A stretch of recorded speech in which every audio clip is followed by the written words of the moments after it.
యేసుక్రీస్తునందు ప్రియమైన సహోదరులకు శుభములు తెలియపరుస్తూ ఉంటున్నాము.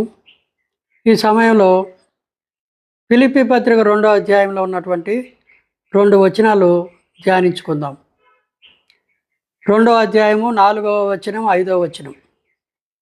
మీలో ప్రతివాడును తన సొంత కార్యములను మాత్రమే గాక ఇతరుల కార్యములను కూడా చూడవలెను.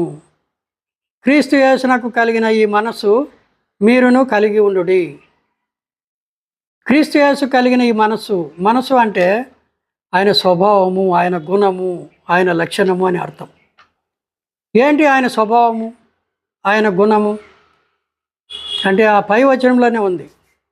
మీలో ప్రతివాడు తన సొంత కార్యములను మాత్రమే కాక ఇతరుల కార్యములను కూడా చూడవలెను.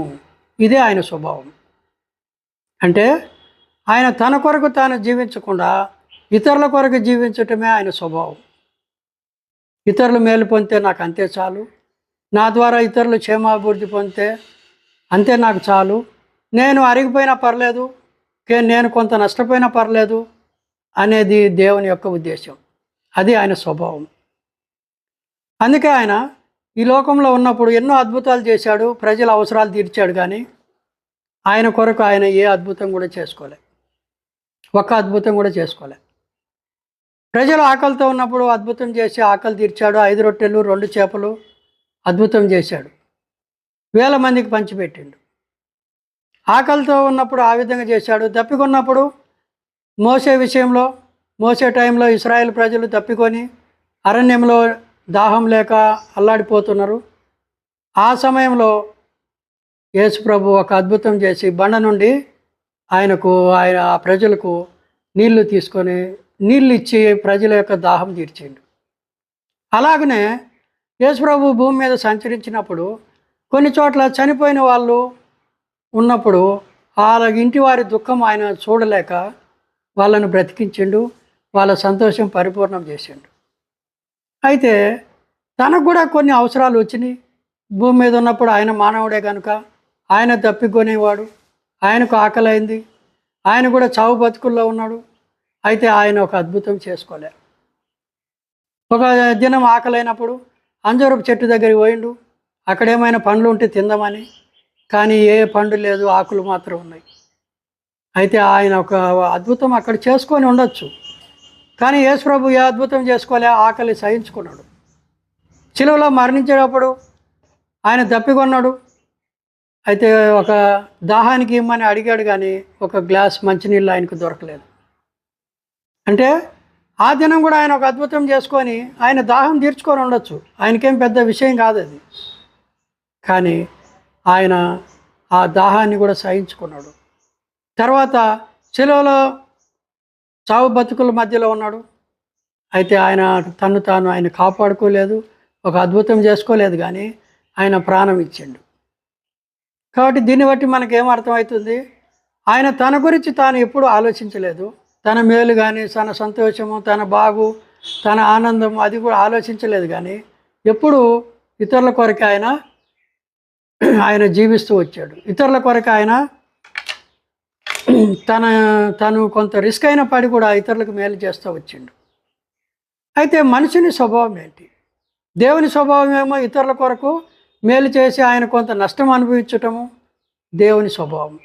అయితే మనిషిని స్వభావం ఏంటంటే తాను ఎవరి కొరకు కూడా ఏది కూడా నష్టపోడు, ఎవరి కొరకు ఏ రిస్క్ తీసుకోడు, తనకు కలిగింది తాను అనుభవిస్తాడు. తర్వాత తన కాంతి కూడా వీలైతే ఇతరులది తీసుకోవాలని ప్రయత్నం చేస్తాడు. ఆదాము వాళ్ళకి ఏది తక్కువ లేదు, అన్నీ సమృద్ధిగా సృష్టించాడు దేవుడు, అన్నీ ఇచ్చాడు సమృద్ధిగా.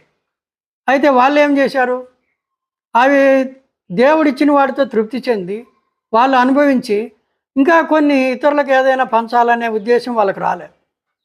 ఏం చేశారు, మాకు అన్నీ ఇచ్చాడు కదా దేవుడు, అయితే మాకు ఒకటి కొదువుగా ఉన్నది, ఆ పండు ఒకటి కొదువుగా ఉన్నది అని ఆ పండు విషయంలో కూడా దేవుని పర్మిషన్ లేకుండానే వాళ్ళు ఆ పండును కూడా తీసుకున్నారు.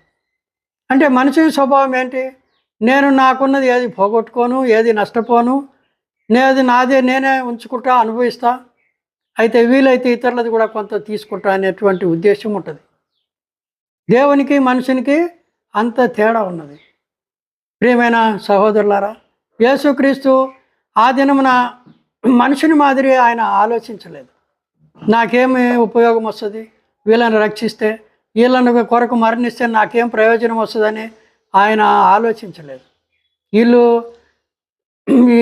వీళ్ళు నరకం నుండి రక్షించబడి పరలోకానికి వెళ్తే చాలు, వీళ్ళు రక్షణ పొందితే చాలు, నాకు ఏమైనా పర్లేదని ఆలోచించాడు. అటువంటి వారు ఎవరు కూడా ఈ లోకంలో ఏ మనిషి కూడా లేడు. ఇది దేవుని యొక్క లక్షణం. మనిషి లక్షణం అయితే ఎప్పుడు కూడా తన మేలు గురించి తాను ఆలోచిస్తాడు. ఇతరులకు సహాయపడినా కానీ మళ్ళీ నేను ఎలాగో తిరిగి పొందవాలను అతని నుంచి ప్రతిఫలం ఆశిస్తాడు. యేసుప్రభు ఏ ప్రతిఫలం లేకుండా ఆయన తన ప్రాణం ఇచ్చాడు కనుక ఆయనను నువ్వు ప్రేమించి నువ్వు ఆయనతో సహవాసం చేసిన యెడల నువ్వు ధన్యుడవు, నీకు రక్షణ కలుగుతుంది. ఈ నిజంగా ఒక విధంగా చెప్పాలంటే ఈ విధమైన మనసు మన తల్లిదండ్రులకు కూడా ఉండదు. వారు కొంతవరకు మేలు మనకు చేయొచ్చు, కానీ అయితే దేవునిలాగా వాళ్ళు మేలు చేయలేరు. వాళ్ళు కూడా మన నుండి కొంత ప్రతిఫలం ఆశిస్తారు. యేసుప్రభు మన నుండి ఏ ప్రతిఫలం ఆశించకుండా, ఏ కండిషన్ లేకుండా ఆయన నీ కొరకు నా కొరకు తన ప్రాణం ఇచ్చి ఉన్నాడు. కనుక ప్రభు అయిన యేసునందు నువ్వు విశ్వాసం ఉంచుము, ఆయనను ప్రేమించుము, అప్పుడు నువ్వు ధన్యుడు, నువ్వు రక్షణ పొందుతావు. దేవుడు నిన్ను దీవించును గాక.